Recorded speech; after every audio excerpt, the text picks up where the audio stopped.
Like cow milk feed చేసినటువంటి బేబీస్కి iron deficiency anaemia కామన్గా వస్తుంది. బికాజ్ ఐరన్ అబ్జర్ప్షన్ అనేది తక్కువ ఉంటుంది కౌ మిల్క్ ఇచ్చినప్పుడు. అండ్ ఎసెన్షియల్ ఫ్యాట్స్, వాళ్ళకి కావాల్సినటువంటి ఫ్యాట్స్ లైక్ లినోయిక్ యాసిడ్ లాంటి లెవెల్స్ తక్కువ ఉంటున్నాయి. అండ్ వైటమిన్ ఈ లెవెల్స్ కూడా తక్కువ ఉంటున్నాయి. అండ్ ప్రోటీన్ డైజెషన్ అనేది బేబీకి కష్టంగా ఉంటుంది. అండ్ సొల్యూట్ లోడ్ ఎక్కువ పడుతుంది మెచ్యూర్ కిడ్నీస్ పైన. This is all we have data.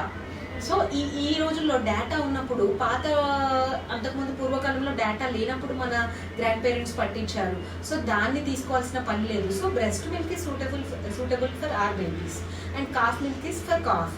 So and ఇంకొకటి ఏంటి అని అంటే కౌ మిల్క్ లోపల వాటర్ యాడ్ చేసి ఇస్తారు. This is a worse scenario. ఎందుకు అని అంటే ఆల్రెడీ కౌ మిల్కే బ్యాడ్ ఫర్ బేబీ అంటున్నాం, అందులో వాటర్ యాడ్ చేసి ఇస్తే ఎనర్జీ సరిపోదు, డైల్యూట్ అయిపోతుంది అండ్ బేబీ వెయిట్ లాస్లోకి వెళ్ళిపోతుంది. So cow milk is for cow and breast milk is for humans.